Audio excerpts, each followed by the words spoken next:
ઓમ સહનાવવતુ સહનૌ ભુનક્તુ સહ વીર્યં કરવાવહૈ તેજસ્વિનાવધીતમસ્તુ મા વિદ્વિષાવહૈ. ઓમ શાંતિ શાંતિ શાંતિ. હરિ ઓમ શ્રી ગુરુભ્યો નમઃ. હરિ ઓમ. સદાશિવસમારંભાં શંકરાચાર્યમધ્યમાम् અસ્મદાચાર્યપર્યન્તાં વંદે ગુરુપરંપરાં. વંદે ગુરુપરંપરાં. ઓમ પ્રપન્નપારિજાતાય તોત્રવેત્રૈકપાણયે જ્ઞાનમુદ્રાય કૃષ્ણાય ગીતામૃતદુહે નમઃ. સર્વોપનિષદો ગાવઃ દોગ્ધા ગોપાલનંદનઃ પાર્થો વત્સઃ સુધીર્ભોક્તા દુગ્ધં ગીતામૃતં મહદ. વસુદેવસુतं દેવં કંસચાણૂરમર્દनं દેવકી પરમાનંદં કૃષ્ણં વંદે જગદ્ગુરું. શ્રીકૃષ્ણં વંદે જગદ્ગુરું.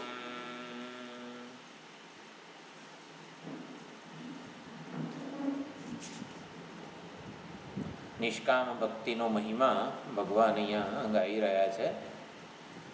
28મો શ્લોક છે, એકવાર બોલીએ પછી આગળ જઈએ. 28મા શ્લોકમાં ભગવાને કીધું જે નિષ્કામ ભક્ત છે એ શુભ અને અશુભ, પાપ પુણ્ય, ધર્માધર્મ બંનેનું અતિક્રમણ કરી લે છે.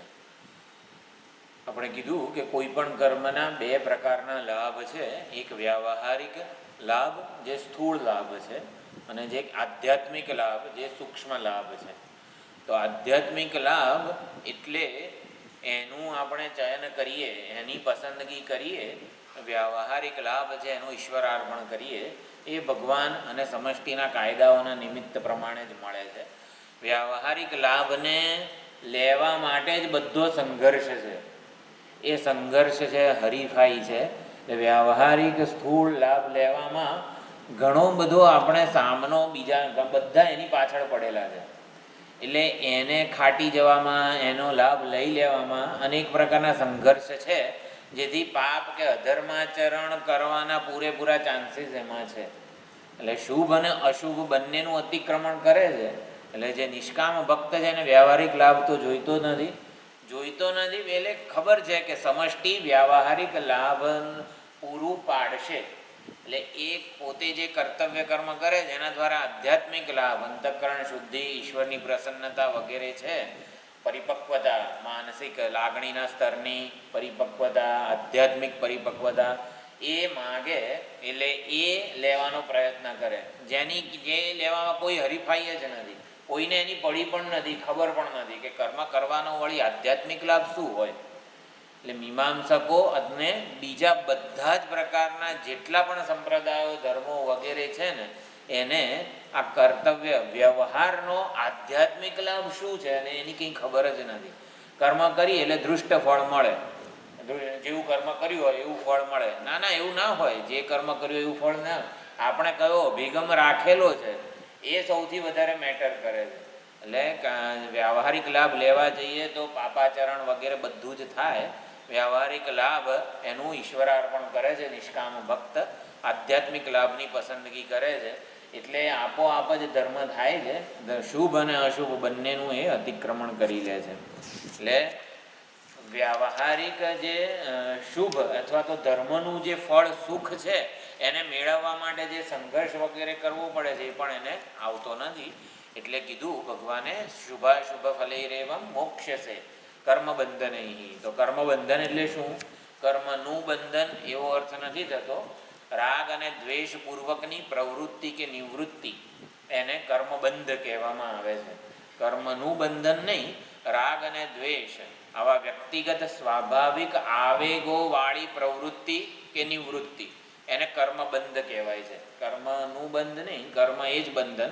પણ કેવું કર્મ? સ્વાભાવિક આવેગોથી પ્રેરાઈને થતું કર્મ વગેરે. તો જે નિષ્કામ ભક્ત છે એ ભક્તિના સહારે શુભ અને અશુભ બંને પ્રકારનું જે આ કર્મ બંધન છે એનાથી મુક્ત થઈ જાય છે. કેમ? સંન્યાસ યોગ યુક્તાત્મા. નિષ્કામ ભક્તનું અહીંયા સ્વરૂપ લક્ષણ આપ્યું છે, સંન્યાસ યોગ યુક્તાત્મા. એ સંન્યાસ અને યોગ બંનેથી યુક્ત છે, બંને સહિતનો છે. તો એણે પણ સંન્યાસ લીધેલો છે. કયો સંન્યાસ લીધેલો છે? તો ન્યાસો નામ ભગવતી સમર્પણમ. એટલે વેદાંતમાં જેને આમ કીધેલું છે ને કે જ્ઞાન નિષ્ઠા કે મોક્ષ ક્યારે મળે? સર્વકર્મ સંન્યાસ પૂર્વકનું આત્મજ્ઞાન હોય તો જ્ઞાનમાં નિષ્ઠા અથવા તો નૈષ્કર્મ્ય સિદ્ધિ વગેરે જે છે પરમપદની પ્રાપ્તિ વગેરે થાય. આ સર્વકર્મ સંન્યાસને જ ભક્તિ સિદ્ધાંતમાં ઈશ્વર માટે સમર્પણ કે ભક્તિ કીધેલી છે. એટલે ભક્તિ સહિતનું જે જ્ઞાન છે એ જ આવી રીતે જ્ઞાન નિષ્ઠાનું સાધન છે. તો સંન્યાસ અને યોગ બંને છે નિષ્કામ ભક્તમાં. તો સંન્યાસ શેનો છે? કર્મફળની આસક્તિનો સંન્યાસ છે અને મુખ્ય કર્તૃત્વ જે છે એનો સંન્યાસ છે. એટલે સંન્યાસ પણ છે અને યોગ પણ છે. તો યોગ એટલે ઈશ્વરની આરાધના પૂર્વકના કર્મો જે છે એને જીવનમાં ચાલુ રાખેલા છે, એટલે કર્મયોગ પણ છે.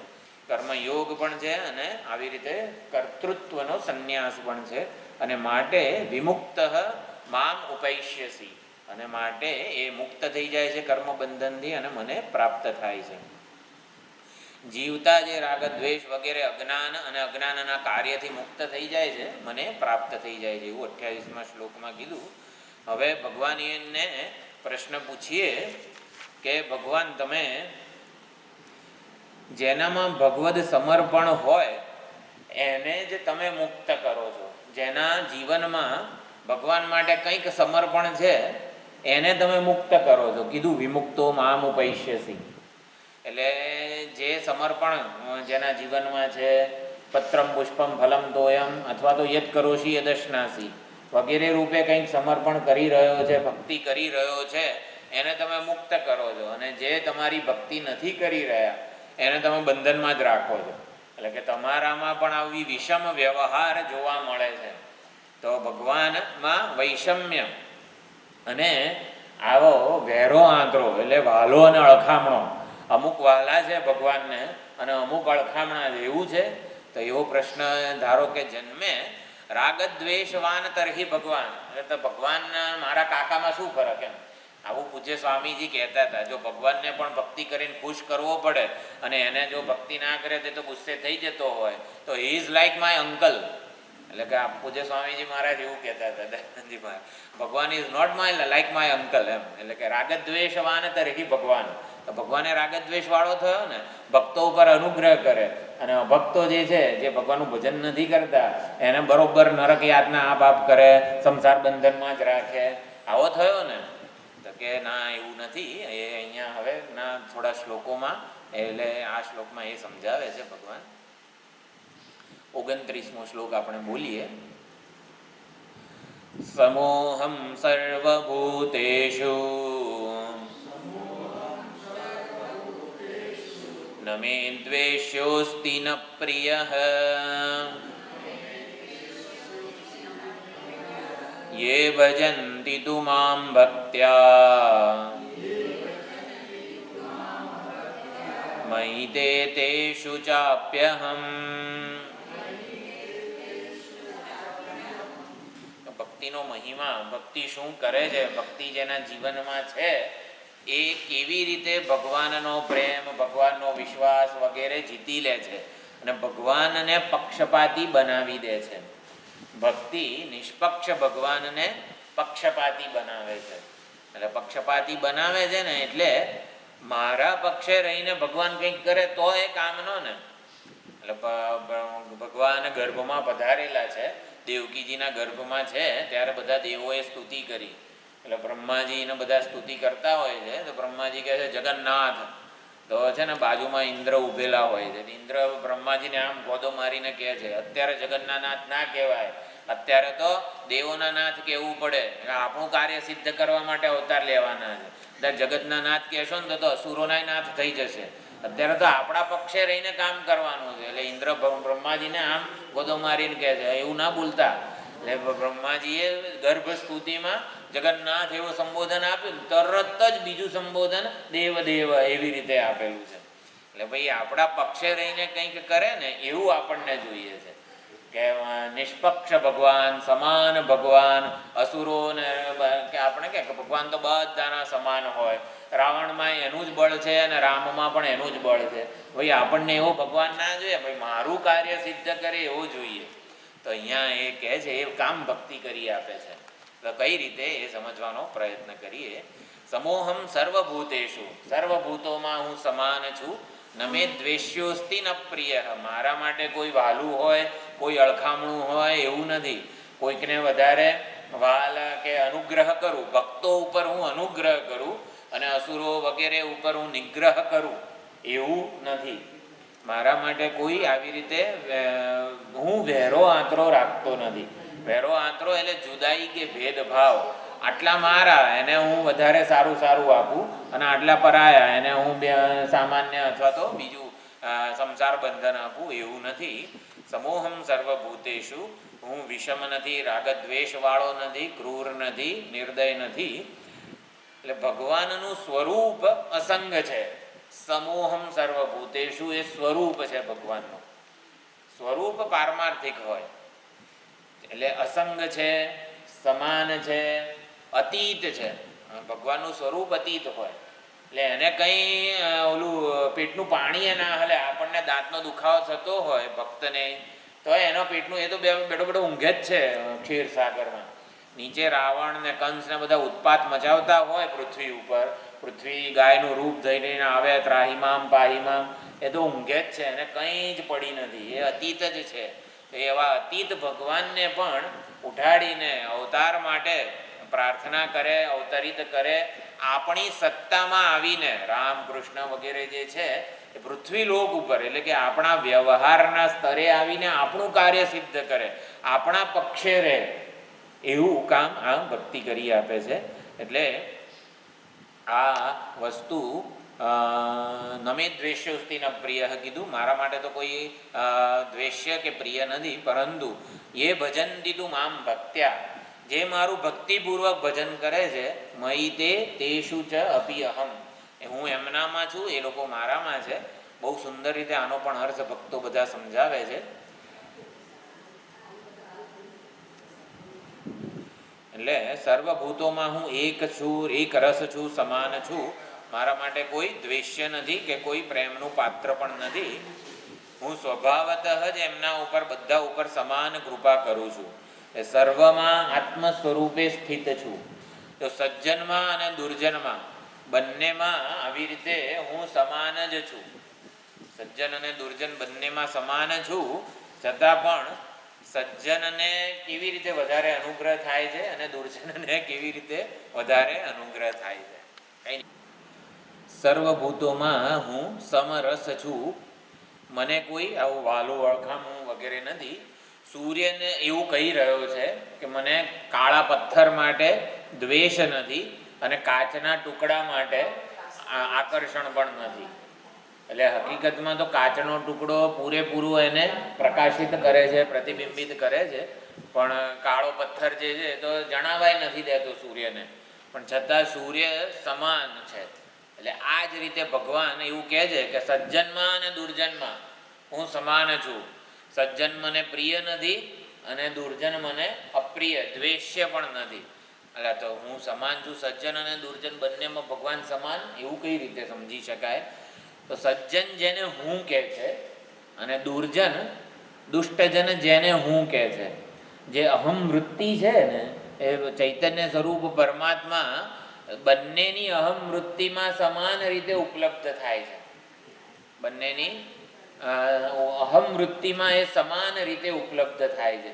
એટલે એવું કહેવાય કે સજ્જન અને દુર્જન બંનેમાં સમાન છે.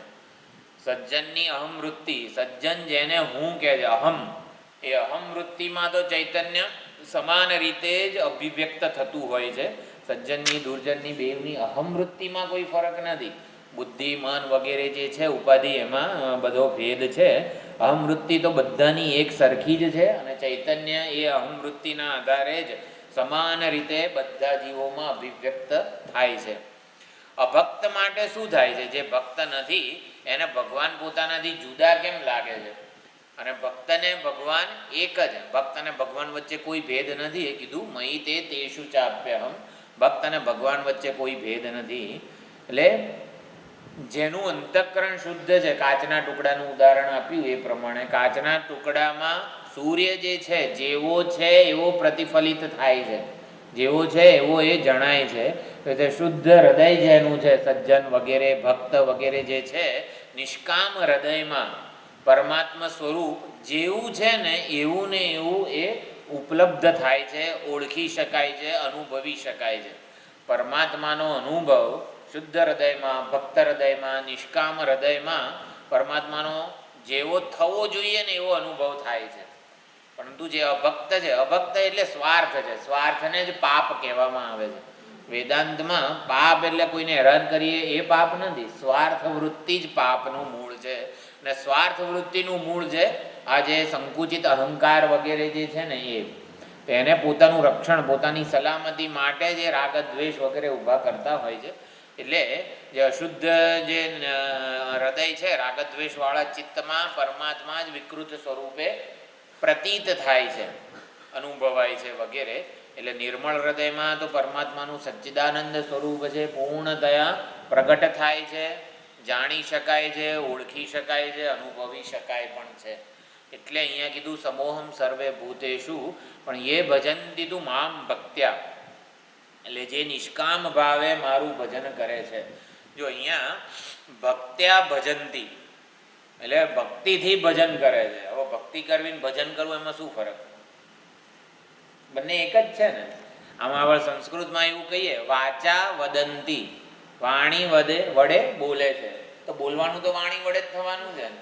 આંખ વડે જુએ છે, હા, તો જોવાનું એ જુએ છે અને એ આંખ વડે જુએ છે. બંનેમાં શું ફરક? કંઈ નહીં. એટલે વાચા વદંતી એવો પ્રયોગ જાણે કે ભગવાને અહીં કરેલો છે.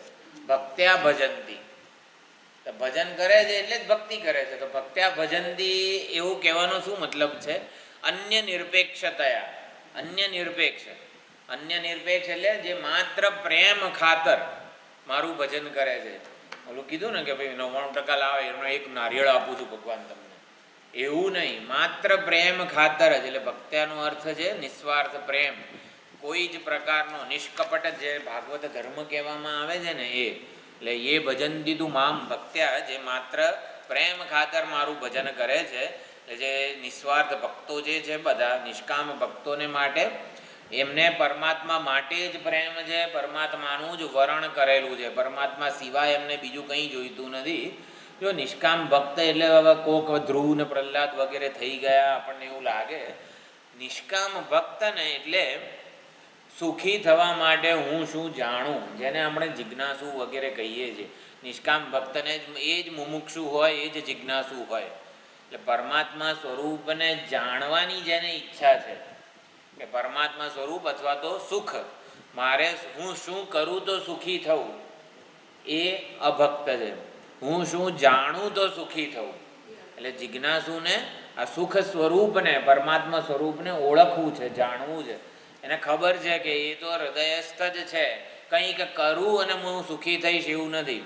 કંઈક કરું અને મને દસમો મળશે, દસમાની શોધ માટે જે પ્રયત્ન કરે છે ને એ ભક્ત નથી. પણ દસમાની શોધ માટે જે દસમાને જાણવાનો પ્રયત્ન કરે છે કે દસમો આટલી વખતી જિંદગીથી શોધી રહ્યો છું પણ મળતો નથી એટલે ખોવાયો નથી, આવું જ એને ખબર છે. જે મળતો નથી કેમ કે મારી શોધમાં કંઈક ઉણપ છે? ના ના, ખોવાયો હોય તો મળે ને. એટલે દસમો ખોવાયો નથી, આવું જ એને ખબર છે. તો હવે દસમોનો લાભ ના મળતો હોય તો શું? તો દસમો ક્યાંક સંતાયો છે, ક્યાં સંતાયો? મારી બહાર તો સંતાયો નથી. તો એને કઈ રીતે મારે ઓળખવો, એટલે સુખને કઈ રીતે ઓળખવું? સંસારની જે વ્યક્તિ વસ્તુ પરિસ્થિતિ પ્રાપ્ત કરી એ પ્રાપ્ત થાય છે, પણ સુખ મને બીજે જ જણાય છે. એટલે સુખ મળતું નથી એ જ બતાવે છે કે સુખ બહાર ખોવાયું જ નથી. એટલે સુખને જાણવાનો જે પ્રયત્ન કરે છે એ જ નિષ્કામ ભક્ત છે. અને એ સુખનું પરમાત્મા માટે જ એને પ્રેમ છે. સુખના સાધન માટે નહીં, પણ સુખ માટે જેને પ્રેમ છે એ નિષ્કામ ભક્ત છે. એ ભજંતી તું મામ ભક્ત્યા, એટલે જે સુખને આવી રીતે સુખનું વરણ કરેલું છે, સુખ સ્વરૂપ પરમાત્માનું, અને સુખ સ્વરૂપ પરમાત્મા તરફ એ અભિમુખ છે. જો પરમાત્મા સ્વરૂપ એટલું સ્વયં પ્રકાશ આપણા હૃદયમાં જ હું સ્વરૂપે વિલસી રહ્યું છે. એટલે એવું કહે છે ભક્તો, કોટી સૂર્ય સમાનથી અધિક છે તેજઃ પ્રભા આપની. પરમાત્માને ભક્ત કહે છે તમારું સ્વરૂપ કેવું છે? દિવી સૂર્ય સહસ્રસ્ય ભવેદ યુગપદુત્થિતા યદિ ભા સદૃશી સા. 13મા અધ્યાયમાં કે એમાં જ કીધું, 11મા અધ્યાયમાં કીધું. હા, વિશ્વરૂપમાં કરોડો સૂર્ય એક સાથે જો ઉદય પામે ત્યારે શું પ્રભા તેજ હોય ભગવાનનું, એવું કોટી સૂર્ય સમાનથી અધિક જ છે તેજઃ પ્રભા આપની. અંધારું શું ઘોર છે હૃદયનું, દર્શન દુર્લભ મને. એટલે આટલા કરોડો સૂર્ય સમાન પરમાત્મા આપણા હૃદયમાં જ જો પ્રકાશી રહ્યા છે, તો હૃદય ગુફા, હૃદયરૂપી ગુફાનો અંધકાર શું એટલો ગાઢ છે કે કરોડો સૂર્ય સમાન પરમાત્મા પ્રકાશ અને તોય અંધકાર દૂર ના થાય. શિવાનંદ લહેરીનો લગભગ 51-52મો શ્લોક છે. બહુ સુંદર શંકરાચાર્યજીએ રચ્યું છે. શંકરાચાર્યજી એક બાળક ભક્ત બનીને શિવજીને પ્રાર્થના કરે છે કે ભગવાન તમે હૃદયમાં જ કરોડો સૂર્ય સમાન તેજથી પ્રકાશી રહ્યા છો, અને તોય હજી મારા હૃદયનો અંધકાર દૂર નથી થતો એમ. એટલે દર્શન દુર્લભ મને તમારા દર્શન દુર્લભ છે. તો આ બધો મહિમા ગાયો છે, તો કરોડો સૂર્ય સમાન તેજવાળા આપ છો, એટલે તો ભાઈ ગમે તેવો અંધકાર હોય દૂર કરો ને એમ બાળક રૂપે પ્રાર્થના કરે છે. વસ્તુ એ છે કે પરમાત્મા તરફ એટલે બાળકને સૂર્ય શું છે એનું જ્ઞાન કરાવવું હોય તો કેવી રીતે કરાવી શકાય કે જેનાથી આ બધું પ્રકાશિત થાય છે. એટલે સૂર્ય તરફ સૂર્યનું જ્ઞાન ન થતું હોય ને એવી સંભાવના જ નથી, શક્યતા જ નથી. આપણે બધા અત્યારે એકબીજાને સૂર્યના પ્રકાશમાં જ જોઈ રહ્યા છીએ. તો સૂર્યની ઓળખ કરાવવી હોય તો કેવી રીતે કરાવી શકાય, કયો રસ્તો શું છે? એટલે એ જ સમજવું પડે કે સાક્ષાત જેના વડે બધો અનુભવ વ્યવહાર જે ચૈતન્ય સ્વરૂપ પરમાત્માને લીધે થઈ જ રહ્યો છે, એને આપણે ત્યારે જ ન ઓળખતા હોઈએ જ્યારે આપણી વૃત્તિ કંઈક બીજે હોય. એટલે ધારો કે અહીં સામે જ બા હોય, ક્યાં છે બા? મને તો કંઈ દેખાતા જ નથી. એટલે પણ બા અહીંયા હોય ને આપણે આ બાજુ મોઢું કરીને બેઠા હોઈએ તો થોડા જણાવવાના છે. એટલે આપણી વૃત્તિ પરમાત્મા તરફ ના હોય તો પરમાત્મા ન જણાય. આપણી વૃત્તિ એટલે ભક્ત કોને કહેવાય? જેની વૃત્તિ ભગવદાકાર છે. બસ વૃત્તિ ખાલી બ્રહ્માકાર ભગવદાકાર થઈ નથી કે આ પરમાત્મા દર્શન થયું નથી એમ. એવું છે આપણી વૃત્તિ બીજે પરમાત્મા સિવાયની બીજી બધી વસ્તુઓમાં છે. એટલા માટે એટલે ભક્ત અને અભક્તનો આ જ ભેદ કરે છે અહીંયા. સમોહમ એટલે જેની ભક્ત દ્રષ્ટિ છે, ભગવદાકાર વૃત્તિ છે, એને આપોઆપ મારો અનુગ્રહ મળી જાય છે. એટલે હું કોકના ઉપર કરું છું ને કોકના ઉપર નથી કરતો એવું નથી. જેની વૃત્તિ ભગવદ અભિમુખ છે, ભગવદ આકારે છે, એ આપોઆપ મયી તે બધા ભક્તો મારામાં જ છે, મારા તરફ વળેલા છે, મારી જ ઓળખ એમને થઈ રહી છે, મારો અનુગ્રહ એમને થઈ રહ્યો છે. તેષુ ચ અપી અહમ, ભક્તના હૃદયમાં હું છું અને મારા હૃદયમાં ભક્ત છે. મયી તેષુ ચ અહમ, એટલે હૃદયમાં આવી રીતે ભક્તોને વૃત્તિ પરમાત્મા તરફ હોય, એટલે પરમાત્મા તરફ હોય તો આપણને એનો અનુભવ થાય જ. એટલે પરમાત્માનો સિદ્ધિ છે અનુભૂતિથી થતી હોય છે.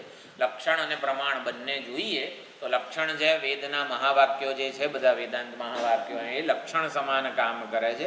આપણી વૃત્તિને તદાકાર બ્રહ્માકાર અથવા તો આવી રીતે ભગવદાકાર બનાવે છે.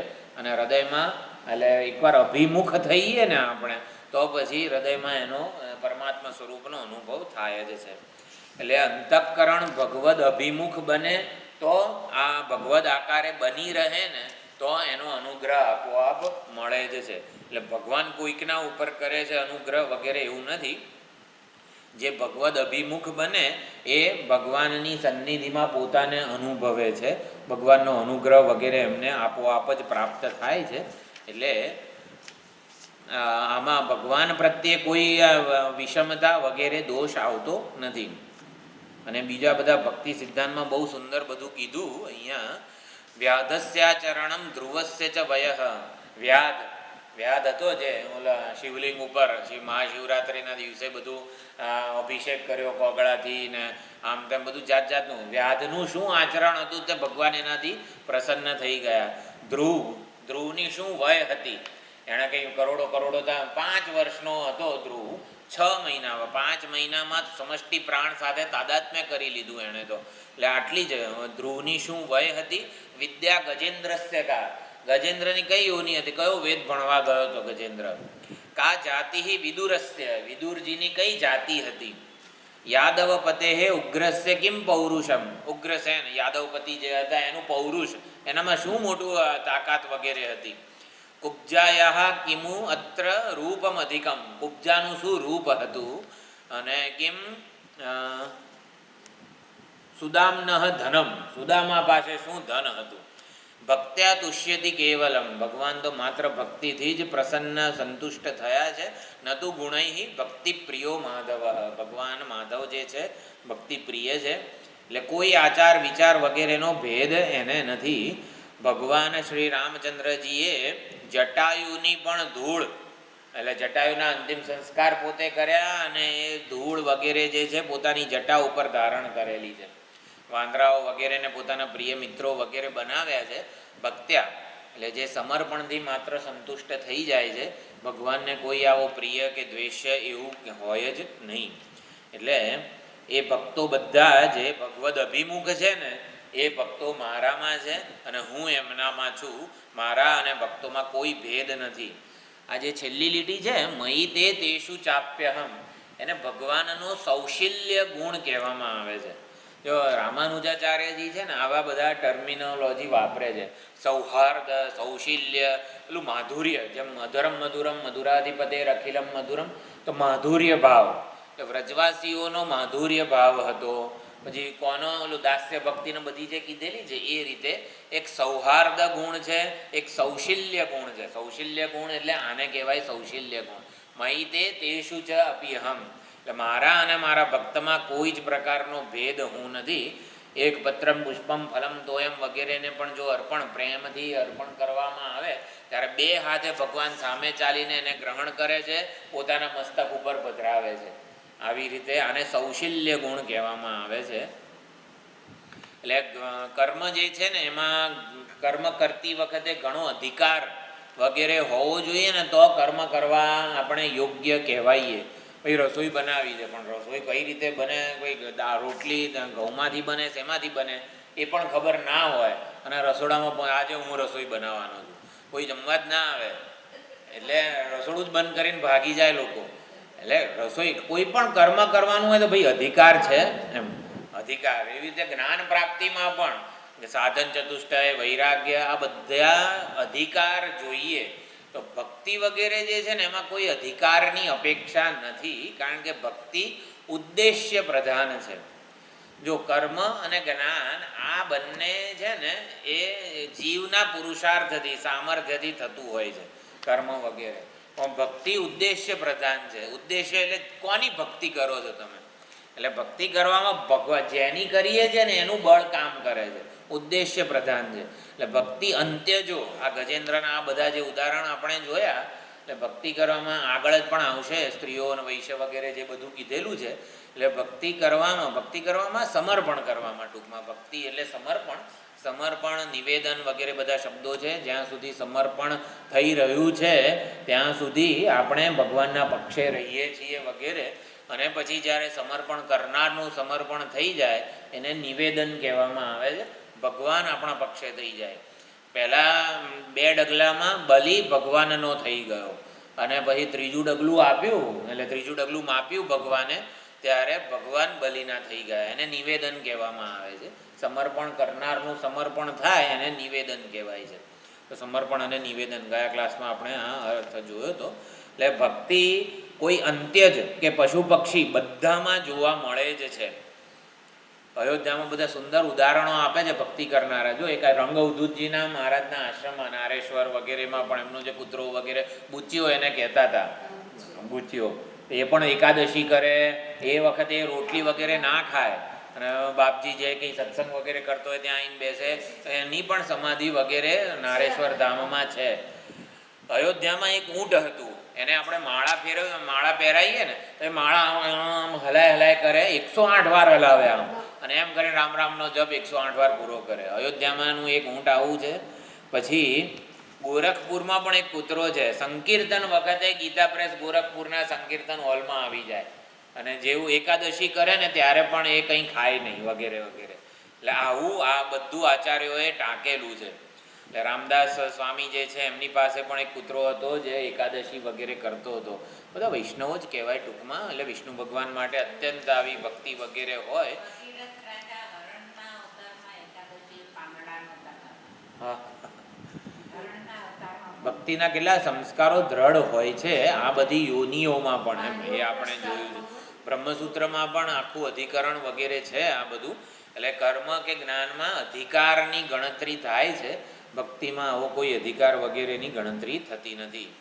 અહીંયા સમોહમ સર્વભૂતેશુમાં એક આચાર્યો જે છે એક વસ્તુ ટાંકે છે. શ્રી કૃષ્ણ પરમાત્મા ભાગવતમાં અને મહાભારતમાં બંનેમાં સહેજ જુદી રીતે આ પ્રસંગને કીધેલું છે.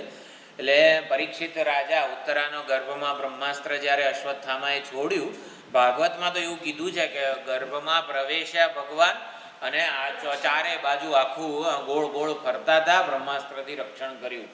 અને મહાભારતમાં એવો ઉલ્લેખ છે કે બ્રહ્માસ્ત્ર તો છે ને એને રોકી શકાતું નથી. એટલે શું એ લક્ષ્યને ભેદ એ કરે છે, એમ એ ઓલું એમને ન જાય એવું હતું, પાછું ન જાય. એટલે બ્રહ્માસ્ત્રને પાછું વાળવા માટેનો મંત્ર અર્જુનને ખબર હતો, અશ્વત્થામાને ખબર નહોતો. એટલે અર્જુને સામું બ્રહ્માસ્ત્ર છોડ્યું જ હતું, પરંતુ એ ભગવાનના કહેવાથી અર્જુને પોતાનું બ્રહ્માસ્ત્ર પાછું વાળી લીધું. એટલે બે બ્રહ્માસ્ત્ર અટકાય તો ત્યાં જ પૃથ્વીનો સર્વનાશ થઈ જાય એવું હતું. એટલે બ્રહ્માસ્ત્ર તો એને શું કહેવાય, અમોઘ વગેરે જે કહેવાતું હોય એ છે. એટલે ઉત્તરાના ગર્ભનો નાશ બ્રહ્માસ્ત્રએ કરી જ દીધો. ઉત્તરાના ગર્ભ મૃત થઈ ગયો હતો. એટલે ભગવાને આવીને ઉત્તરાના ગર્ભ ઉપર આવી રીતે હાથ રાખીને કીધું કે કૌરવ અને પાંડવ પક્ષ માટે યુદ્ધમાં કોઈના પ્રતિ મારાથી જો પક્ષપાત થયો હોય, વિષમ વર્તન થયું હોય, મારા મનમાં આવી રીતે કંઈક વેરો આંતરો થઈ ગયો હોય, ક્ષમતા ના રહી હોય, તો એટલે રાગદ્વેષ ન આવ્યા હોય, તો મારા ચિત્તની સમત્વના બળ ઉપર આ બાળક જીવતું થઈ જાય, આ ગર્ભ જીવતો થઈ જાય. મારા મનની સમતાના બળ ઉપર આ ગર્ભ છે એ જીવંત થઈ જાય, અને ગર્ભ જીવંત થઈ જાય છે. એટલે જ એને દ્વિજ કીધો છે. જન્મ્યા પહેલાં પરીક્ષિત દ્વિજ હતો, 2 વખત જન્મ્યો છે માટે પવિત્ર હતો, એને ઓલા સંસ્કાર વગેરે કરવાની કોઈ જરૂર નહોતી રહી. તો આ પ્રમાણે ગર્ભમાં બંને પ્રકારનું વર્ણન મહાભારત ભાગવતમાં જોવા મળે છે. એટલે સમોહમ સર્વભૂતેષુ, ભગવાન સ્વરૂપે અસંગ છે, સ્વભાવ પરમાત્માનો દયાળુ કરુણામય પ્રેમ વગેરે છે. સ્વરૂપ અસંગ છે, અતીત છે, પરંતુ સ્વભાવ એટલે સ્વરૂપ જ્યારે વ્યવહારમાં અભિવ્યક્ત થાય ને એને સ્વભાવ કહેવાય. તો સ્વભાવ પરમાત્માનો દયાળુ છે, કરુણાસાગર વગેરે છે, અને એટલા માટે આ ભેદ જોવા મળે છે. હકીકતમાં પરમાત્માના પક્ષે કોઈ રાગ દ્વેષ વગેરે વર્તન હોતું નથી. સ્વરૂપમાં અસંગતા છે, સ્વભાવમાં દયા કરુણા પ્રેમ સિવાય કંઈ નથી. એટલે ભગવાન સમસ્ત સ્વરૂપે નિષ્પક્ષ જ છે, સર્વમાં એક સમાન જ છે. દુર્જન અને સજ્જન બંનેમાં સમાન ક્યારે રહી શકાય? જે અત્યંત સજ્જન સાધુજન હોય, સંત મહાત્મા વગેરે હોય, અને આતંકવાદી હોય, બંનેમાં આપણી ભગવાન સમાન કઈ રીતે કહેવાય? એવું ત્યારે જ હોય જ્યારે સજ્જનપણું અને દુર્જનપણું અધ્યારોપિત હોય, મિથ્યા હોય, વ્યાવહારિક સત્તામાં હોય, પારમાર્થિક સત્તા સાચે સાચું ન હોય, વેશના સ્તરે હોય. એટલે ભગવાન કહે છે બધામાં હું સમાન છું, ત્યારે અતીત સ્વરૂપનું વર્ણન કરે છે. અને એ ભજનતી તું મામ ભક્ત્યા, ભક્તિ જે છે ને એ સમ ભગવાનને, નિષ્પક્ષ ભગવાનને પક્ષપાતી બનાવી દે છે. એટલે જે પ્રેમપૂર્વક ભગવાન સાથે જોડાય છે, જે ભગવાનનો પક્ષ સ્વીકારે છે ને, એને ભગવાનનું બધું બળ, બધો અનુગ્રહ વગેરે પ્રાપ્ત થઈ જાય છે. એટલે એ ભજનતી તું મામ ભક્ત્યા મહી તે, એવી રીતે કહેવામાં આવેલું છે. ભક્તોનો આધાર ભગવાન છે. ભગવાનને કહે કે હું ક્યાં રહું, ભગવાન પાસે તો કોઈ એવું પરમનન્ટ એડ્રેસ વગેરે નથી, એટલે ભક્તોના હૃદયમાં ભગવાન વસે છે. તો આવી રીતે મયી તે તેષુ ચ અપિહમ. તો ભગવાનના હૃદયનું નામ જ સાધુ કે સંત વગેરે છે. ભગવાનના હૃદયનું નામ સાધુ સંત મહાત્મા વગેરે છે. ભગવાનના હૃદયમાં બધા સાધુ સંતો મહાત્માઓ વગેરે છે, અને આવી રીતે એ સાધુ સંતો કે ભક્તોના હૃદયમાં ભગવાન રહે છે બંને. હમ ભક્તન કે ભગત હમારે સુન અર્જુન પ્રતિજ્ઞા મેરી. તો આ પ્રમાણે કીધું છે. અને ભગવાન કોઈને વધારે વાલ કરે, કોઈને ઓછું એવું નથી. આપણે આપણા ડાબા હાથને ઓછું વાલ કરીએ અને જમણા હાથને બહુ વાલ કરીએ એવું જરાય નથી. કારણ કે એક જ આત્મતત્વ જે છે એ બંનેમાં અહંભાવ કરીને રહેલું છે. એટલે ભગવાન નિષ્પક્ષ જ છે. નિષ્પક્ષ ભગવાનને ભક્ત પક્ષપાતી બનાવે છે ભક્તિ. એટલે ભક્ત જ એવો છે જે ભગવાનમાં લાગેલો છે અને જેમાં ભગવાન છે. તો ભગવાન અધિષ્ઠાન સ્વરૂપ છે, અંતર્યામી છે, ને સાક્ષી રૂપે ભક્તને આવી રીતે હૃદયમાં ધારણ કરે છે. એટલે આપણો પ્રયત્ન, આપણી શરણાગતિ વગેરે જેવી હોય ને એવો ભગવાનનો અનુગ્રહ મળે. આપણી ભક્તિ જેટલી નિષ્કામ હોય ને એટલો ભગવાનનો અનુગ્રહ આપણને મળે. એટલે નિષ્કામ ભક્ત જે છે, ભગવાન જ આપણું જો ધ્યેય હોય કે ભાઈ આ જીવનમાં માત્ર જ્ઞાન મારા જીવનનું લક્ષ્ય છે, જ્ઞાન જ જોઈએ છે, કારણ કે ભગવાન હૃદયસ્થ જ ઉપલબ્ધ છે. એટલે ભગવાનની પ્રાપ્તિ માટે, સુખની પ્રાપ્તિ માટે માત્ર જ્ઞાન એક જ માર્ગ છે. અને જ્ઞાન એક જ માર્ગ છે એટલે જ્ઞાનમાં આ તબક્કા બે છે, એક કર્મયોગ અને જ્ઞાનયોગ. જીવન જીવવાની બે જ પદ્ધતિ છે, કર્મયોગ અને જ્ઞાનયોગ. બીજો કોઈ ભક્તિ નામની કોઈ સ્વતંત્ર સાધના નથી. આ કર્મયોગ અને જ્ઞાનયોગને જ ભક્તિ કહેવામાં આવે છે. ભક્તિનો શરૂઆતનો તબક્કો છે કર્મયોગ, અને એ કર્મયોગ રૂપી ભક્તિ જ્યારે પરિપક્વ બને ત્યારે જ એને જ્ઞાનયોગ કહેવામાં આવે છે. જીવન જીવવાની બે જ પદ્ધતિ છે. ઈશ્વરની આરાધનાની પણ આ બે જ પદ્ધતિ છે, બે તબક્કા છે એવું કહેવાય. તો નિષ્કામ ભક્ત મુમુક્ષુ છે, જિજ્ઞાસુ છે, અને આવી રીતે ભગવાનને જાણવાનો પ્રયત્ન કરે છે. એટલે જે આવી રીતે અનન્ય પ્રેમવાળો થઈને મને ભજે એનું શું થાય? તો ભક્તિનો મહિમા જે 29મા શ્લોકમાં કીધો ને એવો જ આ 30મા શ્લોકમાં પણ કહે છે કે ગમે તેવો દુરાચારી હોય છતાં પણ એ જ્યારે ભક્તિની શરૂઆત કરે છે ત્યારે એને સાધુ જ માનવો જોઈએ, કારણ કે એનો નિશ્ચય સાચો છે. એટલે ડૉક્ટર મેડિકલમાં એડમિશન લીધું હોય, હજી તો ફી ભરી હોય ને તોય પોતાનું ડૉક્ટર એમ એવી જ રીતે ઓળખ આપે. તો એવી જ રીતે ભલે ને ગમે તે લો. એટલે કહેવામાં આવે કે યમરાજ છે ને એ આપણો ભૂતકાળ જુએ છે, પણ ભગવાન આપણો ભૂતકાળ નથી જોતા. ઘણીવાર ઓલું ઉદાહરણ આપું છું, આપણી પાસે કૂતરું પડ્યું હોય તો કૂતરું પડ્યું હોય, ભાગતા બધા આપણે મંદિરના ગર્ભગૃહમાં જતા રહીએ ત્યારે ભગવાન કેટલો દોડતો કેટલી આતુરતાથી મારી પાસે આવ્યો એ જુએ છે. આમ પાછળ ભરીને ઓલું કૂતરું આવે છે પાછળ, એટલે એ પાછળ ભૂતકાળ નથી જોતા ભગવાન. એટલે ભૂતકાળ વગેરે કે એની ગણતરી નથી કરતા, એ અહીંયા હવે કહેવામાં આવે છે. એટલે ઉદ્દેશ આપણે ભગવાન વિભીષણના કિસ્સામાં પણ બધાએ કીધું, આઈ થિંક સુગ્રીવે કે તો ઓલો દુશ્મનનો ભાઈ છે, આપણું જાણ ભેદ કરવા માટે આવેલો છે શત્રુ વગેરેની, પણ ના એકવાર મારા શરણમાં આવેલો છે ને સકૃદેવ પ્રપન્નાય તવાસ્મી ઇતિ ચ યાચતે. એકવાર પ્રપન્ન થઈને શરણાગત થઈને ભગવાન તમારો છું એવું જે કહે છે, અભયમ સર્વભૂતેભ્યો દદામ્યતદ વ્રતમ મમ, હું એને બધા ભૂતોથી અભયદાન આપી દઉં છું. ભગવાન શ્રી રામચંદ્રજીની પ્રતિજ્ઞા છે. શરણાગત થાય ત્યારે પછી એ કોણ છે કે કેમ થયો છે એમ એ હવે કોઈ સ્તુતિ નિંદા, ભગવાન તમે તો મહાન છો વગેરે, તો એને ખાલી આટલું જ સંભળાય છે.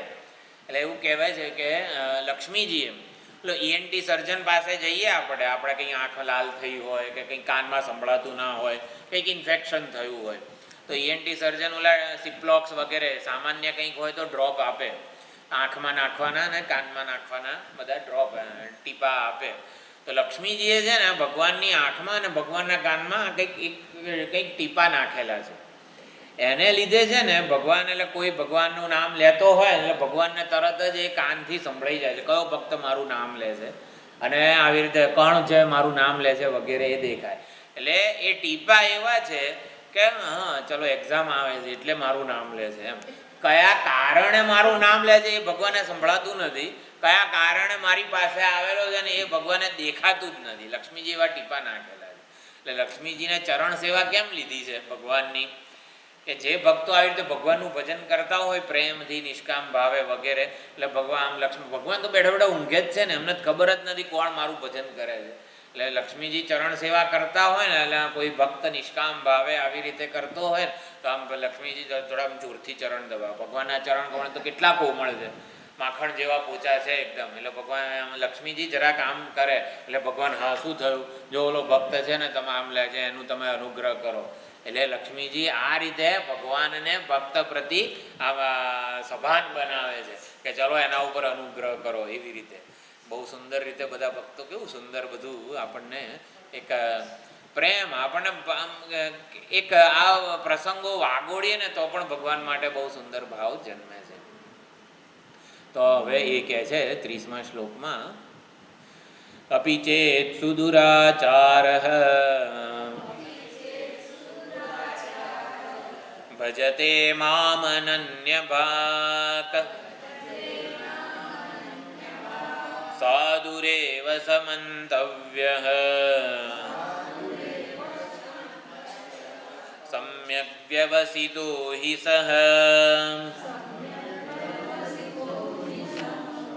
અપિ ચેત સુદુરાચાર, અત્યંત દુરાચારી જે હોય છતાં પણ અનન્ય ભાવે મારું ભજન કરે છે. અનન્ય શબ્દ ઉપર ઘણો વિચાર થયો છે. આપણા વેદાંતમાં જેટલો મહત્વનો શબ્દ આત્મજ્ઞાન વગેરે છે એટલો જ ભક્તિ સિદ્ધાંતમાં અનન્ય શબ્દ મહત્વનો છે. અનન્ય આશ્રય હોવું, ભગવાન સિવાય બીજા કોઈનો આપણને આશ્રય વગેરે ન હોય એને અનન્યાશ્રય કહેવાય.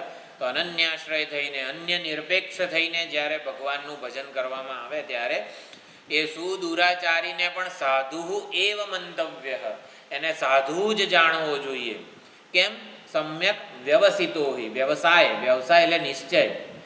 એટલે આપણે શું કરીએ છીએ ભક્તિમાં એ મહત્વનું નથી, પણ આપણો નિશ્ચય શું છે ને એ મહત્વનું છે. સમ્યક વ્યવસાય એટલે વ્યવસાયાત્મિકા બુદ્ધિ વગેરે જે બીજા અધ્યાયમાં કીધી છે એ જ નિશ્ચયાત્મિકા બુદ્ધિ. એટલે મારો હું શું કરું છું એ મારી ઓળખ નથી, મારો નિશ્ચય શું છે ને એ મારી ઓળખ છે. તો ઘણીવાર આપણે વિચાર કર્યો છે, ચોર ચોરી કરે, જે ચોરી કરે એને ચોર કહેવાય કે ચોર ચોરી કરે? ચોર જ ચોરી કરે છે કે જે ચોરી કરે એને ચોર કહેવાય? હા, આપણને એમ લાગે કે જે ચોરી કરે એને ચોર કહેવાય ને. ના, કર્મોથી ચોર બોર નક્કી નથી થતો. સૌથી પહેલા એ મનથી ચોર બનેલો છે અને પછી એ જે કરે એને ચોરી કહેવાય એમ. એટલે મનથી સૌથી પહેલા ચોર બને છે ને પછી ચોરી કરે છે. વસ્તુ એ છે, મનથી પહેલા ભક્ત બને છે. સમ્યક વ્યવસાય એટલે આપણો નિશ્ચય શું છે, હું ભગવાનનો નિષ્કામ ભક્ત છું એવો નિશ્ચય હોય ને પછી જે કરીએ જે બોલીએ એ બધું ભક્તિ કહેવાય. એટલે સમ્યક વ્યવસાયના બળે એને સાધુ જ જાણવો જોઈએ. ભલે ને ગમે તેટલો અજામિલથી માંડીને જે કંઈ પણ હોય, અત્યારે નારાયણ બોલેલો છે ને સમ્યક વ્યવસાય છે ને એટલે એને સાધુ જ જાણવો જોઈએ. એટલે અપિ ચેત સુદુરાચાર, તો સુદુરાચાર એમાં ભક્તિનો અહીંયા મહિમા ગવાયો છે. ભક્તિનો મહિમા આ રીતે પણ આપણે સમજી શકીએ છીએ. આપણે જે ઓલા પદ્મભૂષણ ને પદ્મશ્રી ને બધા આપણે રાષ્ટ્રપતિ પાસેથી એવોર્ડ લેવાના હોય તો આપણે જે કંઈ પણ આપણે જયંતભાઈ વ્યાસ ને બધા આશ્રમના જે ઓલા ડિરેક્ટર છે ને ફોરેન્સિક એ ગયા હતા, તો એ જાય ને ત્યારે રાષ્ટ્રપતિને હોય કેમ છો ને હાથ બાથ આવું બધું ના હોય, એક પ્રોટોકોલ હોય. એટલે ત્યાં જાય રાષ્ટ્રપતિ પાસે ત્યારે 3 દિવસની તો ટ્રેનિંગ આપે. જો તમારે આટલા ડગલા ચાલવાનું છે, આટલા ડગલા, સૌથી પહેલો જમણો પગ ત્યાં પડવો જોઈએ અને પછી 7 ડગલા ચાલીને 2 ડગલા ડાબી બાજુ જવાનું, બધું તમને ડેમો કરાવડાવે. એટલે ગમે તેમ હેફાઝર ભાઈ જબ્બો લેંઘો પહેરીને ના જવાય. તમારે એક પ્રોટોકોલનું પાલન કરવું પડે. રાષ્ટ્રપતિ જોડે ડિનર લેવાનું હોય, ભાઈ હું તો દાળ ભાત ને બધું હાથથી જ ખાઉં છું, મને ચમચી બમચી ના ભાવે. ના ના, એવું ના હોય. ભાઈ ડિનર રાષ્ટ્રપતિ જોડે લેવાનું હોય તો એ પ્રમાણે તમે કાંટાથી ને કે જે કંઈ એ પ્રોટોકોલ હોય એ પાલન કરવું પડે. બધા કાયદાઓ જે છે ને એ વખતે આમ ફોટો પડાવવા માટે આમ રાખવાનું નામ, પછી એની સામે જ જોઈ રહીએ, એવું બધું ના ચાલે. એક પ્રોટોકોલ હોય, કાયદો હોય. એટલે રાષ્ટ્રપતિ પાસે જવાનું હોય તો પ્રોટોકોલ હોય, પણ રાષ્ટ્રપતિ આપણા ઘરે આવી જાય તો પછી આપણા માટે કોઈ પ્રોટોકોલ હોય, કાયદો હોય કંઈ? બસ આવું હોય. એટલે ઓલું જે IAS IPS બધા મોટા મોટા ઓફિસરો હોય ને એની કેબિનની બહાર લખેલું હોય નો એડમિશન વિધાઉટ પરમિશન, બરાબર. પણ આવું એને નાના બાળક માટે કે એની પત્ની માટે એ હોય કંઈ? તો ભક્તિનું છે ને આવું છે. એના માટે ભક્ત માટે કોઈ આ બધા કાયદાઓ ભાઈ ચોખ્ખો આવેલો, શું કહેવાય, આ નાહીને ભક્તિ કરવાની આ બધા કોઈ પ્રકારના વ્યવહારિક કાયદાઓ છે ને નથી હોતા. એટલે કર્મફળના કાયદાઓ, સત્કર્મો કર્યા છે, કેટલું ભાઈ સમર્પણ કેટલું કર્યું છે, કેટલી માળા કરી છે. એટલે આવું બધું અપી ચેત સુદુરાચાર, ભાઈ મહાન પાપી દુરાચારી વગેરે હોય ને તો પણ ભજતે મામ અનન્ય ભાગ, અનન્ય ભક્તિથી જ્યારે ભજન કરે ત્યારે એને સાધુ જ ગણવો જોઈએ. એટલે ભક્તિના ઉદ્દેશ્યની પ્રધાનતા છે ભગવાનનું. અહીંયા શું દુરાચાર, દુરાચાર એટલે પાપ. તો પાપને શું કહેવાય છે? કુત્સિત આચાર પાપ. તો પાપ કોને કહેવામાં આવે છે? ઇંગ્લિશમાં જેને ઓપોઝિટ, એટલે શાસ્ત્ર વિરુદ્ધ વર્તન કરીએ તો પાપાચરણ, અધર્માચરણ વગેરે કહેવાય. તો પાપ હકીકતમાં પા રક્ષણે, પાતી, પાતુ મામ સર્વતઃ વગેરે કહેવાય છે ને. પાતુ એટલે પા રક્ષણ. પા રક્ષણ ધાતુમાંથી જ પાપ શબ્દ બને છે, ઉણાદિ પ્રત્યય વગેરે લાગીને. એટલે કે જે રક્ષણથી અપગત છે, રક્ષણથી દૂર છે, એને પાપ કહેવાય. જેનાથી કોઈ આપણી રક્ષા ન કરી શકે ને એને પાપ કહેવાય. એટલે પાપ થાય તો અધપતન, પ્રતિપહ ગચ્છતિ. એટલે જેનાથી અધપતન થાય ને એને પાપ કહેવાય, દુરાચાર કહેવાય. અભી ચેત શું દુરાચાર. તો દુરાચાર કોને કહેવાય? જેનાથી આપણું પતન થાય. આપણે મનુષ્ય છીએ તો મનુષ્યત્વ હણાઈ જાય અને પશુત્વ આપણામાં આવે. તો પશુ જીવન કેવું છે? સ્વાભાવિક આવેગોને આધારે જે જીવન જીવે જે પશુ છે. તો પશુત્વ એટલે સ્વાભાવિક આવેગો અનુસારી જીવન. મનુષ્યત્વ એટલે શું? મનુષ્ય, મનુ અને શત્રુપાના સંતાનો છીએ. મનન કરવાની શક્તિ છે અને શ્રદ્ધા, આપણી જે શ્રદ્ધા છે બહુ મોટું બળ છે, મનુષ્યત્વ છે આપણું. તો મનુષ્યત્વ ન રહે અને પશુત્વ આવે જેનાથી, જે વર્તનથી, એને પાપ કહેવાય, દુરાચાર વગેરે કહેવાય. એટલે પ્રતિપહ અધઃ ગચ્છતિ, એટલે જ્યાં જવાનું છે, જવા માગીએ છીએ એનાથી ઉલટું અધપતન થાય ને એને પાપ કહેવામાં આવે છે. તો એવું કે જે પાપી હોય ને તો એ નિષ્ફળ જાય. એટલે કે પ્રત્યવાય, પાપ વગેરે શબ્દો જે છે, એટલે બ્રાહ્મણ દેહ હોય તો આપણે શાસ્ત્રમાં કીધેલું છે કે તમારે સંધ્યાવંદન વગેરે જે કંઈ પણ જે બધું કરવાનું હોય. એટલે એક દિવસ જપ ના થાય અને 3 દિવસ સંધ્યાવંદન ના થાય તો બ્રાહ્મણ પણ શુદ્ર બની જાય, એવું કીધું છે શાસ્ત્રમાં. વસ્તુ આ સમજાવવાનો એ પ્રયત્ન એ છે. આ તો આચાર્યોએ કીધેલું છે ને, એટલે આપણે ખાલી એને મહત્તા. અત્યારે સંધ્યાવંદન એટલે શું? આપણે વિષ્ણુ સહસ્રનામ કરીએ છીએ, શિવ મહિમ્ન કરીએ છીએ, એ સંધ્યાવંદન છે આપણી. અત્યારે પુરુષોત્તમ સહસ્રનામ છે, પુરુષોત્તમ માસમાં કરીએ છીએ, એ આપણી સંધ્યાવંદન કહેવાય. અને ઈષ્ટ દેવતાની જે પૂજા આપણે સવારે આપણા ઘરે વગેરે કરતા હોઈએ એ સંધ્યાવંદન સમજી શકાય.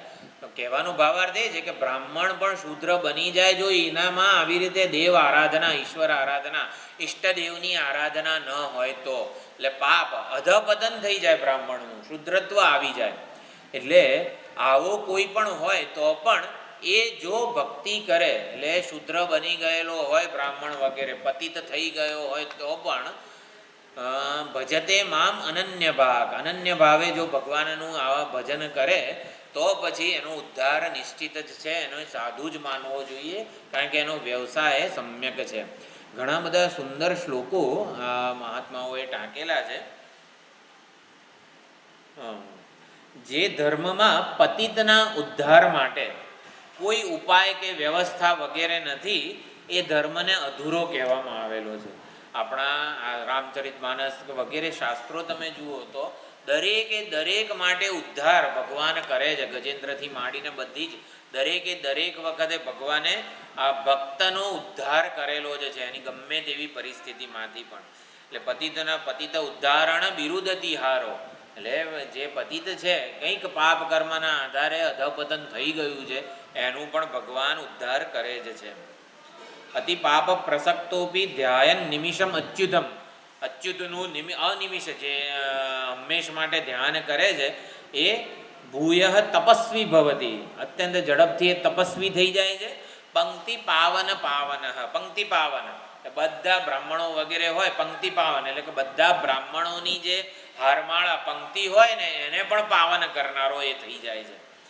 અતિ પાપ પ્રસક્તોપી, અત્યંત પાપાચારી હોય તો પણ જો એ અનિમિષ એટલે ધ્યાયન નિમિષમ અચ્યુતમ, અચ્યુતનું જે નિર્નિમેષ ધ્યાન કરે તો એ પંક્તિ પાવન બની જાય છે. એના માટે આપણામાં જ પણ એક શ્લોક કીધેલો છે, શવાકારમ યાવત ભજતી. આ શવ એટલે કે જળ દેહને જે ભજે છે હું રૂપે એ હંમેશા અપવિત્ર જ રહેનારો છે. પરંતુ જ્યારે શવાકારમ યાવત ભજતી મનુજ તાવત અશુચિ, અપવિત્ર જ રહેવાનો છે. પરંતુ યદાત્માનમ શુદ્ધમ કલયતિ શિવાકારમ અચલમ, જ્યારે હૃદયસ્થ ચૈતન્ય સ્વરૂપને જ્યારે ભજે છે ત્યારે તદા તેભ્યો મુક્ત, બધા પાપથી તત્ક્ષણે મુક્ત થઈ જાય છે, પંક્તિ પાવન થઈ જાય છે. એટલે પરમાત્માનું સ્મરણ જે છે એ આવી રીતે હંમેશા બધાથી મુક્ત કરનારું છે. શિબિરાજા, બાજ પક્ષી વગેરેનું જે ઉદાહરણ છે આપણે જાણીએ જ છીએ. કબૂતર છે એ ઉડતું, બાજ પક્ષી એની પાછળ પડેલું, અને શિબિરાજા જે રાજ સિંહાસન પર બેઠેલા હતા ત્યાં રાજ સિંહાસન શિબિરાજાના પગ પાછળ નીચે સંતાઈ ગયું, અને બાજ પક્ષી આવ્યું તે મારો શિકાર કેમ સંતાડ્યો છે?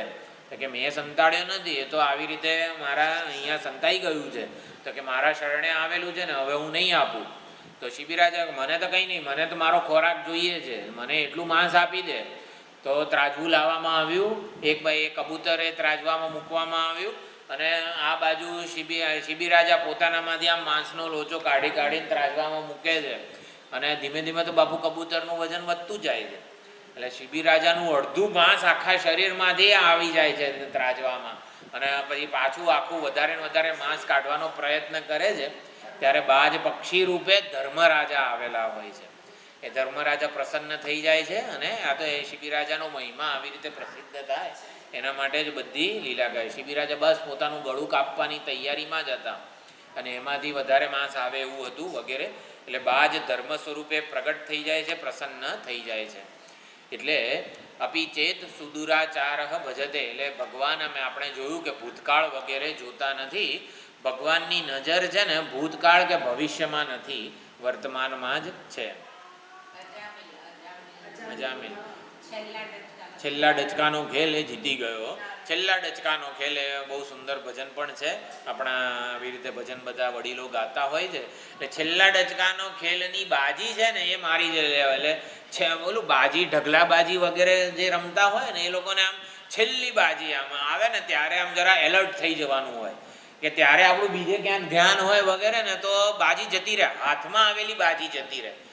બાજી કોને કહેવાય આપણને ખબર નથી, પણ એટલે આવું આ શબ્દ પ્રયોગ પ્રચલિત, હાથમાં આવેલી બાજી જતી રહી એમ. એટલે છેલ્લી બધી બાજી હોય એ વખતે આપણું ધ્યાન ક્યાંક પાણી પીવામાં આમ તેમ બધામાં ગયું હોય તો ત્યાં હાથમાં આવેલી બાજી જતી રહે. એટલે અજામિલ વગેરે છેલ્લી બાજી હતી ને એ જીતી ગયો. એ આમ આખું એનું આચરણ વગેરે પતિત થઈ જ ગયો હતો વગેરે, સંગ દુસ્સંગ વગેરેને લીધે, પણ છેલ્લા ડચકાનો ખેલ છેલ્લી બાજી જીતી ગયો. અને રાજા ભરત જે છે ને આખું જીવન આટલું શુદ્ધ પવિત્ર વગેરે જીવ્યા, પણ છેલ્લા ડચકાનો છેલ્લી બાજી હારી ગયા. અને એટલે ભરત ને જળ ભરત ને બધું હરણ વગેરે જે કંઈ લેવું પડ્યું. ઘણા ઉદાહરણો છે એ ભજનમાં આવા જ છે. છેલ્લો જ ખેલ જીતી ગયા હોય અને છેલ્લી બાજી હાથમાંથી જતી રહી હોય ને એવા ઘણા એમાં ઉદાહરણો છે એ ભજનમાં પણ. હું મોકલીશ ગ્રુપમાં, મેં ટાઈપ કરેલું છે એ ભજન. હા, એટલે અત્યંત દુરાચારી વગેરે હોય એટલે ભગવાન છે ને. હા, એક નરસિંહ મહેતાનું એક બીજું ભજન છે, એક તું એમ સહુ કોસ્તવે, કોણ હું એ નહીં કો વિચારે. એ ભગવાન એક જ છે, તું આખા જગતનો પાલનહાર, એક તું એમ સૌ કોષ તવે, આમ ભગવાન આગળ જઈને એક તું વગેરે વગેરે કરે છે બધા. પણ કોણ હું છું, કોણ હું, કોની ગણે, કયા સંબંધથી માગતો, એ ભગવાન એક જ છે, કંઈક કર વગેરે. એટલે ભગવાન પાસે કંઈક એક કહીને આપણે માગીએ કંઈક, એટલે કોણ હું છું ને મારો ને એનો શું સંબંધ છે એ તો કોઈ વિચારતું જ નથી. ભક્તિ, હા, એક તું એમ કરીને બધા ભક્તિ કરે છે. ભક્તિ કરતા જો, નરસિંહ મહેતાનું બહુ સુંદર ભજન છે, ભક્તિ કરતા જો આપણું ધારેલું પાર પડ્યું, એટલે આપણે જે કંઈ પ્રયત્ન વગેરે કર્યો હશે તો ધારેલું પાર પડ્યું ને તો એવું કે હા ભગવાનની કૃપા થઈ ગઈ અને બધું સમૂહ સૂત્રું પાર પડી ગયું.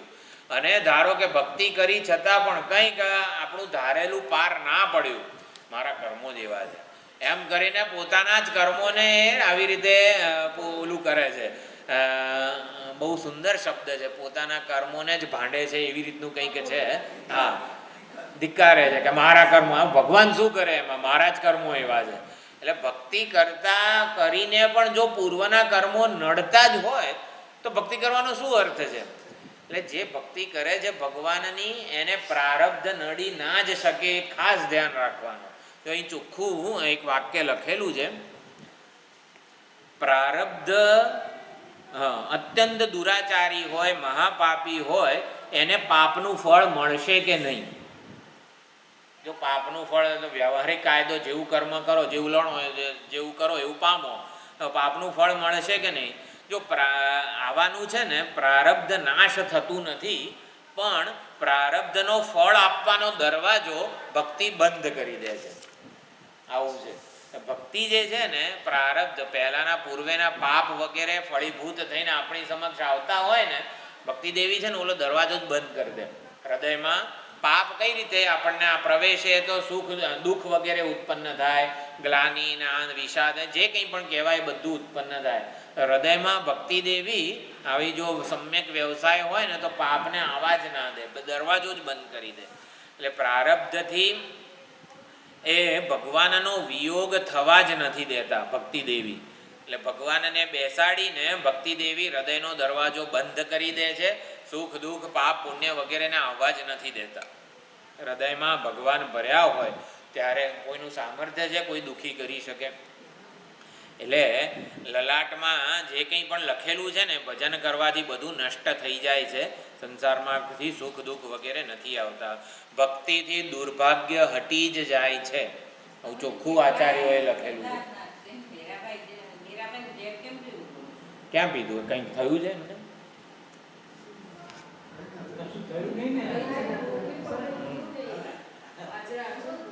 એટલે સુખ દુઃખ ભગવાન સિવાય ભક્ત કોઈનાથી સુખી દુઃખી થતો નથી. તો મીરાબાઈને એવું ને મને કેમ ઝેર આપ્યું એવું નથી થયું. એટલે ભગવાન સિવાય ભક્ત સંસારની કોઈ વ્યક્તિ વસ્તુ પરિસ્થિતિથી સુખી દુઃખી થતો નથી. એવું છે. ભગવાન હોય તો કોઈનું સામર્થ્ય છે દુઃખી કરી શકે એમ, એવું છે. એટલે ભક્તિ દેવી સુખ દુઃખનો દરવાજો જ બંધ કરી દે છે, કારણ કે હૃદયમાં ભગવાન છે. કર્મફળને હૃદયની આસપાસ ફરવા જ નથી દેતી ભક્તિ દેવી. કર્મફળ આવે આપણું કોઈ પૂર્વેનું વગેરે, તો હૃદયની આસપાસ, હૃદયમાં જ જન્મે ને સુખ દુઃખ વગેરે. એટલે કર્મફળ જે છે ને કંઈ કરી શકતું નથી. આ જે બાજનું પક્ષીનું ઉદાહરણ આપ્યું ને એ જ સંદર્ભમાં સમજવાનું છે. એટલે આ પ્રમાણે જો હવે એક આ ખાસ સમજવા એક વાત કરીને આપણે છૂટા પડીએ. બાળકના હાથમાં આપણે કંઈક સુંદર સોનાનું કંઈક આવે, નાનું બાળક હોય તો ઘણા પહેરાવે ને માતા. જો ભક્તિ અને ભગવાનનો શું સ્વભાવ છે ને એ અહીંયા ઉદાહરણ દ્વારા સમજીએ તો કંઈક સોનાની બંગડી વગેરે નાના બાળકને પહેરાવી હોય, એટલે બાળકને સોનું વગેરે તો કંઈ છે નહીં, પણ કંઈક ચળકતું છે એટલે એને જોઈને વગેરે રમીને અવાજથી વગેરે આનંદ કરતું હોય. નાનું બાળક ભાખોડિયા પડતું હોય વગેરે. હવે સમૂહ ભાખોડિયા પડતું હોય એટલે ગમે તેમ એના હાથ તો કેટલા નાના હોય. તો ધારો કે એ સોનાની બંગડી કે જે કંઈ છે એ નીકળી ગયું બાળકના હાથમાંથી, તો બાળક રડે છે કે ક્યાં ગયું મારું રમકડું, આમ ચળકતું હતું વગેરે ક્યાં ગયું. એટલે જ્યારે સોનાની બંગડી કે વગેરે નીકળી જાય છે, ખોવાઈ જાય છે, ત્યારે બાળક તો રડે છે, બાળક દુઃખી છે. કારણ કે રડવાનું એક જ કારણ છે કે કંઈક ચળકતું હતું જેનાથી હું રમતો હતો એ જતું રહ્યું, રમકડું જતું રહ્યું. એટલે ચળકતી વસ્તુ જતી રહી ને એક જ કારણે એ દુઃખી છે. બાળક દુઃખી એક જ કારણે છે. પણ માં જેણે પહેરાવી હતી એ માને કેટલું દુઃખ હોય. ચાર કારણ છે દુઃખી થવાના માં. એક તો સોનાનું કંકણ, સોનાનું આ બંગડી હતી એ ખોવાઈ ગઈ. એક એ છે બાળક રડી રહ્યું છે, એ છાનું રહેતું નથી હવે. બીજું દુઃખ છે અસાવધાની, પોતાના પક્ષે પણ અસાવધાની રહી ને કે ક્યાં જતી રહી. હમણાં જ જોયું હતું ને ભાખોડ્યા પડતું ક્યાં જતું રહ્યું સોનાનું કંકણ વગેરે. અસાવધાની રહી. અને પાછી ચોથું દુઃખ છે હવે કંઈક અપશુકન થશે, કંઈક આવું ખોવાઈ જાય બાળક. અમે હશે પહેલાંના જમાનામાં આવી માન્યતા, મને ખબર નથી. કંઈક અપશુકન થશે એટલે અપશુકનનું દુઃખ એને સતાય કરે. ચાર દુઃખ માતાને થાય છે, બાળકને તો એક જ દુઃખ હતું. તો એવી રીતે જીવ જ્યારે રડે છે, બાળકની જગ્યાએ આપણે મૂકવાના છે, માની જગ્યાએ ભગવાન છે. તો જીવ જ્યારે રડે ને ત્યારે એને તો એક જ દુઃખ છે. આ દુઃખ રડે એટલે દુઃખ જે આવે ને ત્યારે એને આ એક જ દુઃખ છે. પણ ભગવાનને થાય કે મેં આને પાપ કેમ કરવા દીધું, તો બચારો દુઃખી થયો. એ ભગવાનને તો જીવ રડે છે એનુંય દુઃખ છે, અને મેં એટલે રડે દુઃખ એ પાપનું જ ફળ છે, પાપ કર્મ દુરાચાર વગેરેનું. એટલે ભગવાનને વધારે દુઃખ થાય છે કે મેં આને પાપ કેમ કરવા દીધું જેથી આને રડવાનો વારો આવ્યો, આને દુઃખી થવાનો મોકો મેં કેમ આપ્યો. એટલે ભગવાનને એવું થાય છે. એટલે મેં આને સંભાળ્યો કેમ નહીં. અને ચોથું જે હતું મારો અંશ જીવ એ મારો જ અંશ છે, મારું જ રૂપ છે. તો દુરાચરણમાં ફસાઈ ગયો ને એ મારી ભૂલ છે, અસાવધાની. માએ કીધું ને કે મારી અસાવધાની થઈ. એમ ભગવાન પોતે દુઃખી થાય છે કે આ જીવ રડ્યો, પાપાચરણમાં ફસાયો, દુરાચરણમાં, મારી જ અસાવધાની છે, મારો અંશ છે, એટલે મારી ભૂલ છે. એટલે અહીંયા ભક્તિનો, ભગવાનના સ્વરૂપનો, સ્વભાવનો અહીંયા મહિમા ગવાયો છે. આપણા માટે એક સમ્યક વ્યવસાય નામનું વસ્તુ છે ને એ આપણા માટે ઘણું છે. હું ભગવાનનો ભક્ત છું, હું અનન્ય ભાવે એટલે કે નિસ્વાર્થ નિષ્કામ ભાવે ભજન કરીશ, અને એ જ આપણી ઓળખ છે. એટલે આ વસ્તુ સમ્યક વ્યવસાયના આધારે ભગવાન છે એ આવા દુરાચાર એ સાધુ આપણે બની જઈએ છીએ. બાલઘાતીની જે પૂતના છે હિંસિકા, એ પણ જ્યારે આવી રીતે ભગવાન સામે આવ્યા ઝેર લગાડીને વક્ષસ્થળ ઉપર, ત્યારે ભગવાને એ ઝેર લગાડીને આવી છે એ નથી જોયું, ધાત્રી તરીકે જ એને જોઈ છે. એણે તો ભગવાને માત્ર દૂધ જ જોયું છે, ઝેર નથી જોયું. ઝેર આમ ખબર પડે ને તરત આંખો બંધ કરી દીધી છે ભગવાને. કનૈયાએ આંખો બંધ કરી દીધી છે. ભગવાને તો ધાત્રી તરીકે, અને ધાત્રીને ઉચિત એને ગતિ આપી છે. એટલે વ્યાસજીનો જે શ્લોક છે જેનાથી સુખદેવજી આકર્ષાઈ ગયા, પાછા આવ્યા અને ભાગવત ભણ્યા. અહો બકીયમ સ્તનકાલકૂટમ જિઘાંસયા પાયદપ્ય સાધ્વી. અસાધ્વી હતી, જિઘાંસયા મારવાની ઈચ્છાથી આવી હતી. અહો બકી, બકાસુરની બેન પૂતના બકી. અહો બકીયમ સ્તનકાલકૂટમ, કાળકૂટ વિષ જે છે લગાડીને આવી હતી. અને લેભે ગતિમ ધાત્ર્યુચિતામ, તો ભગવાને એને કઈ ગતિ આપી? ધાત્રીને ઉચિત ગતિ આપી. કોવા દયાલુમ શરણમ પ્રપદ્યે, કયા આના સિવાય કયો દયાળુ હોય જેની આપણે શરણ સ્વીકારીએ? આ શ્લોક સાંભળીને સુખદેવજી એ તો અવધૂત હતા, જતા રહ્યા હતા, ભાગી ગયા હતા ને પાછા આવી ગયા ભાગવત ભણવા માટે. આટલો સુંદર શ્લોક કયા ગ્રંથનો છે? પછી બાપુ બેઠા ભાગવત ભણવા માટે વેદવ્યાસજી પાસે. ઉપજાની પણ રૂપ નથી જોયું ભગવાને, સ્વામી નિષ્ઠા જોઈ. આટલું સુંદર આવી રીતે આવું રૂપ, આવું આ બધું આઠાંગે વગેરે વાંકી છે તો આ ચંદન ઘસે છે, એની સ્વામી માટેની નિષ્ઠા જોઈ, સેવા વગેરેની નિષ્ઠા જોઈ. તો આવા ભક્તો તો આપણી પાસે હોવા જોઈએ ને, એ થોડા કંસની સેવા કરે. એટલે ભાઈ કુબજાને પણ આવી રીતે રૂપ ના જોયું, સ્વામી નિષ્ઠા જોઈ. તારા જેવા સેવક તો મારી પાસે હોવા જોઈએ ને, એવું કહીને પછી બધું એને પણ સ્વીકારી લીધી. એ ભક્તિ જે છે એમાં સંકલ્પ પ્રધાન નથી, ક્રિયા કે વસ્તુ પ્રધાન નથી, ઉદ્દેશ્ય પ્રધાન છે. એટલે કોઈ પ્રેમી જ્યારે આચરણથી ચ્યુત થાય ત્યારે ભગવાન એના પ્રેમને જુએ છે, આચરણને નથી જોતા. એટલે દુરાચારી વગેરે એને નહીં કહેવાનું, એને સાધુ જ કહેવાનું. સાધુ એવ સમંતવ્ય, મનથી પણ વિચારવાનું નહીં, એટલે આ કેવો હતો, કયા કર્મો કરનારો હતો આ વગેરે, એ સાધુ જ એને માનવો જોઈએ. ભગવાનમાં શ્રદ્ધા છે ને માટે ભક્ત છે ભગવાનનું જ સ્વરૂપ છે. આવું અહીંયા આચાર્યો કહે છે કે જેને ભગવાનમાં શ્રદ્ધા છે એ ભક્ત ભગવાનનું જ સ્વરૂપ છે. એટલે આપણે સમજવાનું છે કે આપણા નિશ્ચયનું મૂલ્ય છે, આપણા કર્મોનું નહીં. આપણું મૂલ્યાંકન આપણા નિશ્ચયથી થાય છે. હું ભક્ત છું, હું ભગવાનનો ભક્ત છું, નિષ્કામ ભક્ત છું, એવો નિશ્ચય હોય, એ નિશ્ચયથી જ આપણું મૂલ્યાંકન થાય છે. એ નિશ્ચય આપણા શું કરીએ છીએ એનાથી મૂલ્યાંકન નથી થતું. એટલે ગમે તે સ્તરે આ ભક્તિ વગેરે થઈ જ શકે છે, ગમે તેનાથી થઈ શકે છે. એટલે અહીંયા આચાર્યો ઘણા એક ઇંગ્લિશમાં પણ કહે છે, direction is more important than location. આપણે કઈ દિશામાં ઊભા, એટલે ક્યાં જઈએ છીએ, એટલે આપણા માટે ડાયરેક્શન વધારે મેટર કરે છે. ક્યાં ઊભા છીએ એના કરતાં કઈ દિશામાં ઊભા છીએ.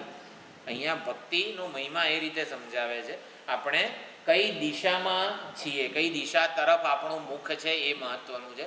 ભગવાન તરફ આપણું મુખ હોય, ભલે ને આપણે ક્યાં હોઈએ, નરકમાં હોઈએ એ મહત્વનું નથી. આપણું મુખ, આપણી કઈ બાજુ અભિમુખ છીએ આપણે, એ મહત્વનું છે. એટલે ભક્તિ આખું રીઓરિએન્ટેશન કરી આપે છે. વાલ્મીકીના કિસ્સામાં નિશ્ચય હતો, તો એ નિશ્ચય અગત્યનો છે. નિશ્ચયના બળે જ વાલ્યા લૂંટારામાંથી વાલ્મીકી વગેરે થઈ ગયા છે. વ્યવસાય સાચો નિશ્ચય હોય એ વ્યક્તિનું આખું માળખું જે છે ને એ ચેન્જ કરી નાખે છે, ઉદ્ધાર કરી નાખે છે ભગવાન. એટલે ભગવાન આપણા નિશ્ચયને જુએ છે, આપણા કર્મો વગેરેને નથી જોતા. સમ્યક વ્યવસાય, આપણો વ્યવસાય એટલે કે નિશ્ચય સાચો હોવો જોઈએ, હું ભગવાનનો ભક્ત છું એવો. ઓમ પૂર્ણમદ પૂર્ણમિદં પૂર્ણાત પૂર્ણમુદચ્યતે પૂર્ણસ્ય પૂર્ણમાદાય પૂર્ણમેવાવશિષ્યતે. ઓમ શાંતિ શાંતિ શાંતિ. હરિ ઓમ શ્રી ગુરુભ્યો નમઃ. હરિ ઓમ. પેલું અધિક મહિનો છે તો રવા દેવું છે એવું કંઈ? અધિક મહિનો છે તો ચાલુ જ રાખીએ ને, વાંધો નથી. હા, તો આવતા શુક્રવારે મળીશું.